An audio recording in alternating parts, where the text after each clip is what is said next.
Mirasee. Hi, it's Lisa, host of Once Upon a Business. You likely listen to Once Upon a Business because you love to look deeply into stories and draw meaning from others' experiences. That's why I thought you might enjoy a new podcast that just joined the Mirasee FM podcast network. It's called Behind the Launch, and it's hosted by my friend and colleague, Cynthia Lamb. Over a period of 18 months and 4 product launches, Cynthia interviewed key members of the Mirasee launch team to really explore the emotional ups and downs of launching a product or service. To give you a taste of the show, we're running the first episode right here in the Once Upon a Business feed. If you like what you hear, make sure to find Behind the Launch in your favorite podcast player and subscribe.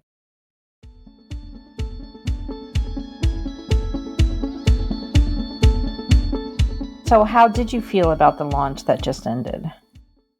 Pretty disappointed.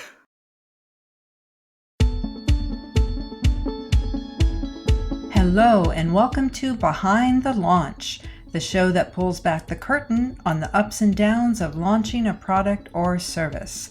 I'm Cynthia Lamb, Director of Podcasts at Mirasee FM. Over a period of 18 months spanning 4 different launches, I conducted 19 interviews with the people who pull off the amazing feat that is a Mirasee product launch. I can tell you, it's impressive. There's strategy in the form of 40-page project plans. There's hundreds of pages of copy and video to shoot and edit. There's all the stakeholders and the partners. And while you may pick up some valuable tips, this podcast is not about the tactics. It's not a primer on how to do a launch. It's about the people behind the scenes who stay up until 3 a.m. at times to get the hard, grinding work done. It's about the feelings, the disappointment, the regrouping, the learnings, and the perspective. How do you keep going when your months of hard work fail to bring the return you're counting on? And what is it like when your launch brings in close to $1 million? Listen in over the next 8 episodes and find out. But before we get started, it's important to understand that Mirasee is a rapidly growing, let's say middle-aged startup, headed by Daniele. We currently have 113 employees and a portfolio of 7 companies. In 2022, we grossed about $13 million. In May of 2021, the subject of this first episode, Mirasee was only about a third of its current size. Here's Daniele, CEO of Mirasee. A launch is a very powerful marketing vehicle. And it also comes with some downsides. It comes with some risks, right? A big risk is diversification. Right? So if you're doing one big launch a year, you're putting a lot of your eggs in one basket. And, all it takes is one miscalculation or one poorly timed technology meltdown, and it can cost you a lot.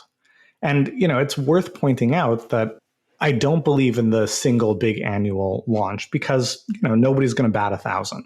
That's just how it is. And that's why, over the course of a year, we'll do a number of bigger and smaller launches. That said, there were a lot of emotional eggs in the basket regarding our May 2021 launch of Launch My Courses. That was a 16-week program designed to help new course creators get their first pilot course to market. And that launch had less than stellar results.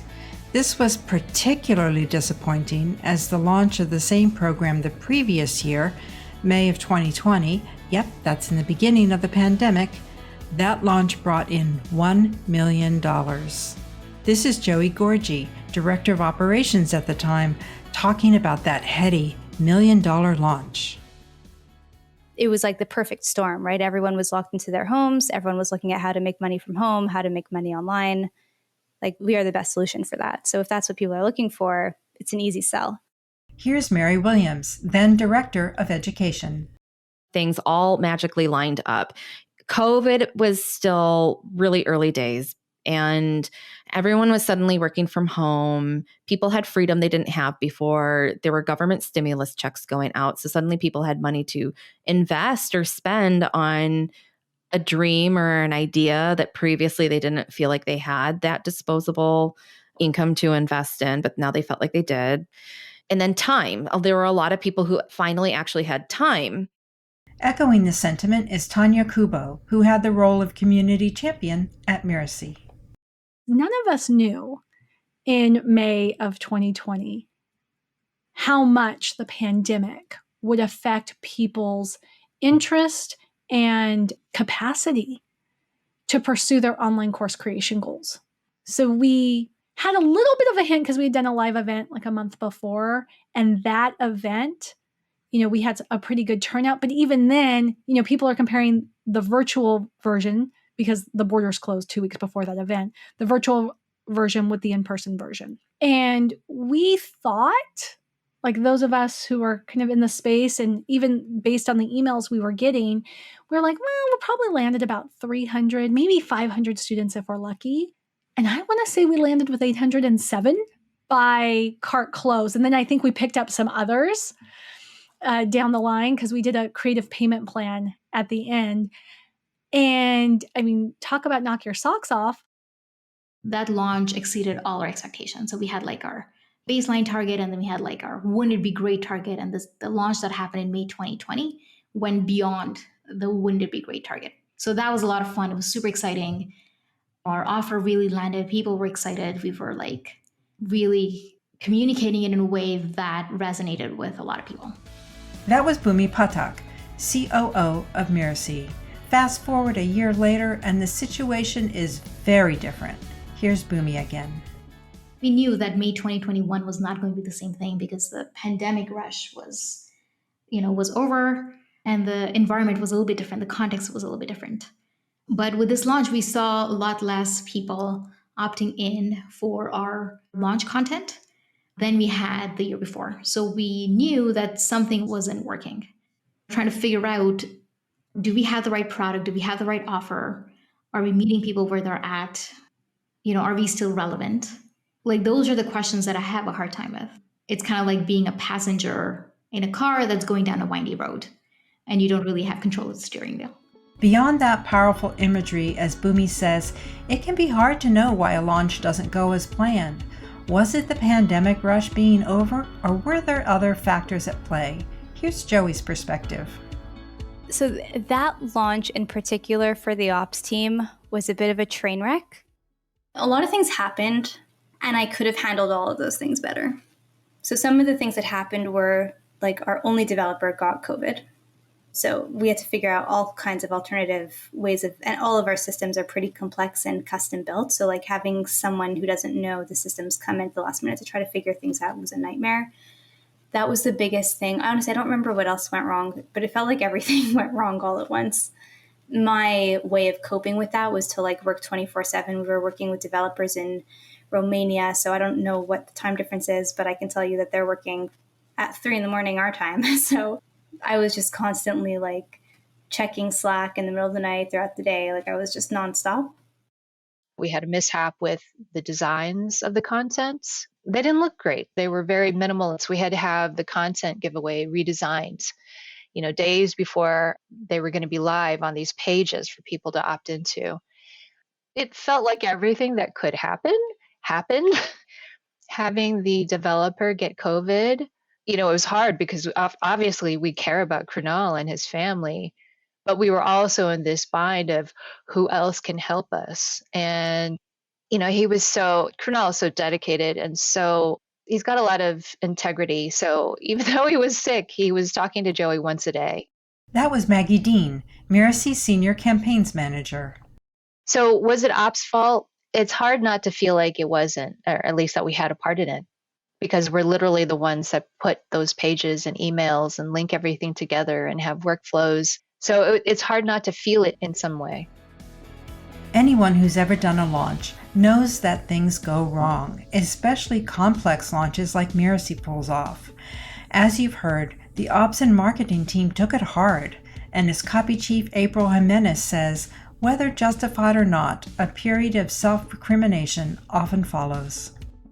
Anytime something doesn't do quite as well as we're all hoping, it's like it feels like you're sort of mourning it for, a period of time where you're just like, what happened? Like, was it the copy? Did we miss something? Like, what did we not see about the audience? Like, all of those questions definitely go through my mind. So I don't always know. I think initially I do feel that. I do feel like, shoot, like I'm the copy chief on this. Like, what could we have done differently? Like, what happened here? How can we figure out what went wrong and make sure this doesn't happen again?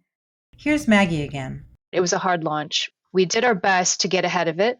It was hard because so many of the things were new from the prior year. So there wasn't really a benchmark for some of the things we tried to know how well they were really working together. And because we tried several different things, it was hard to isolate one thing. And as hard as we tried to execute on the plan and not cut corners, it was hard not to take it personally.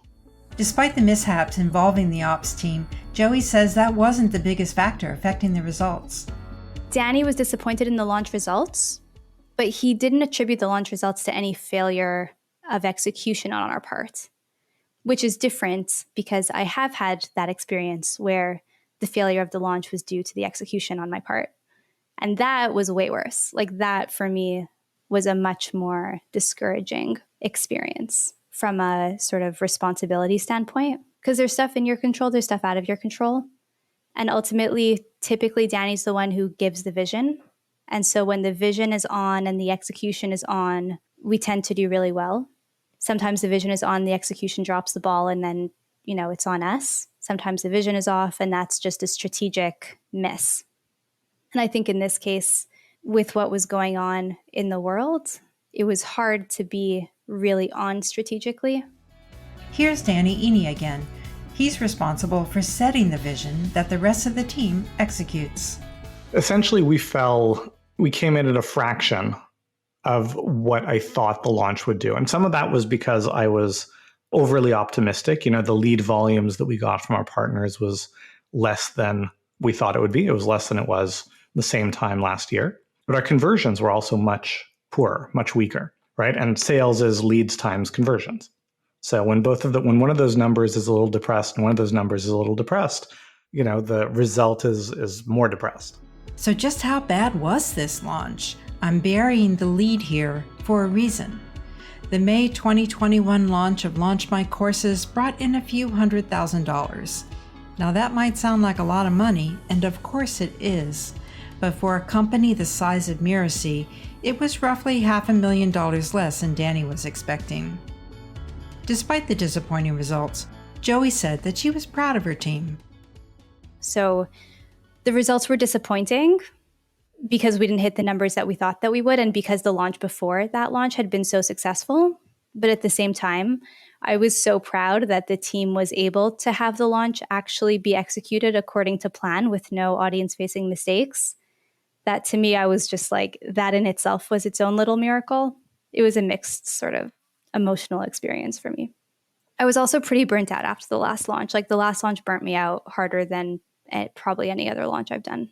Like I said, mostly when it came to thinking about how we did, I felt really proud. So it wasn't hard for me to share that pride with the team. And I think the whole team had a sense of huge accomplishments. Like, we all stepped out of our comfort zones. Every single one of us pushed ourselves, and we got through it in a way that felt successful, even though financially it wasn't necessarily as successful as we would have liked. It wasn't not a successful launch. It just wasn't as successful as we had hoped for.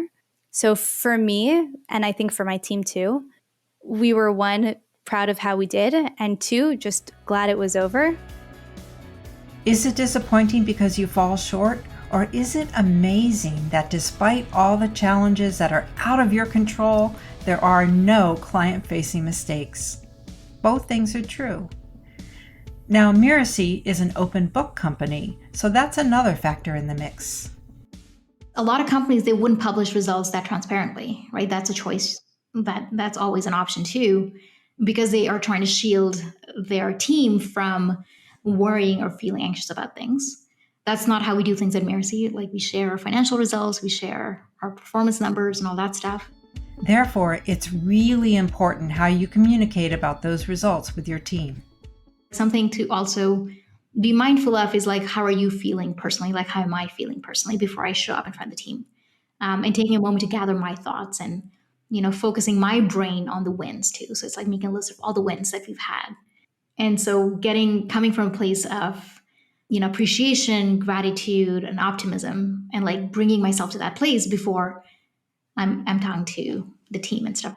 Because otherwise, if you're unfiltered, like you may have a passing thought of, this sucks, this is never going to get better, and, we're doomed. And you don't want that to get blown out of proportion for the team, because for you, it may just be a passing thought and you're working through it. And then an hour later, you're going to feel fine, or a day later, 2 days later, or whatever. But that's going to stay, the insecurity is going to stay with the team members. So you just want to be mindful of your state of mind and not project something that is not going to be productive or helpful for the team. Despite your best intentions, you really can't shield the team from disappointing results. During our interview, Boomy turned the tables on me. You were part of the team. What do you think? Do you have thoughts on how that played out or didn't play out? I was concerned. I was worried about morale. I was worried about the ops team. I was a little anxious about the podcast team, would we continue? Is this a project that would continue given the results? Having said all that, even if a launch is disappointing, there can be some unexpected benefits. As Mary says, bigger isn't necessarily better. It's exciting to have the big launches. I always waffle back and forth if a big group or a small group is better. I don't know if it really is or if that even matters. It's more just there's a different energy when there's a group that large. And we ended up with a really lovely cohort of very thoughtful students who were honestly a bit more serious than the previous summer. Sometimes we think about numbers being sort of the only measurement, but from a coaching perspective, I think there's that emotional component, psychological component that's also important. We definitely attracted a different group of people this summer, and it just is another symptom or reflection of the changing times that we're in. Like it's just constantly changing right now. People are all going through this collective experience and making decisions very differently from year to year at the moment. And watching them go through that is pretty profound. Every company in the online courses industry relies on the success of their students for word-of-mouth advertising. So the disappointing launch might yield greater revenue over the long haul. Of course, you have to get through the short to get to the long haul, and for that you need revenue. And that means after a disappointing launch, you really need to regroup. Or, as Danny puts it, if you get to the end of the launch and you're like, honestly, I have no idea. I don't know why it went wrong.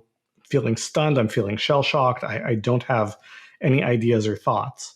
Then don't schedule another launch. What's the point, right? You're like, I have no idea how to make it better. But once you have ideas of how to make it better, then go out there and test your assumptions. Join us next time as we explore what that looks like, Mirasee style.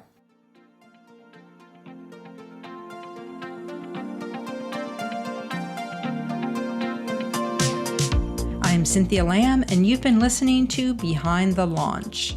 Behind the Launch is part of the Mirasee FM podcast network, which also includes such shows as Course Lab and Making It. I wrote and produced this episode. Geoff Govertsen was my right-hand guy, creating order out of the 19 interviews. Danny Eni is our executive producer. To make sure you don't miss great episodes coming up on Behind the Launch, follow us on Apple Podcasts, Spotify, or wherever you're listening right now. And if you like the show, it'd be really great if you left us a starred review. It is the best way to help us get these ideas out there to more people. Thank you.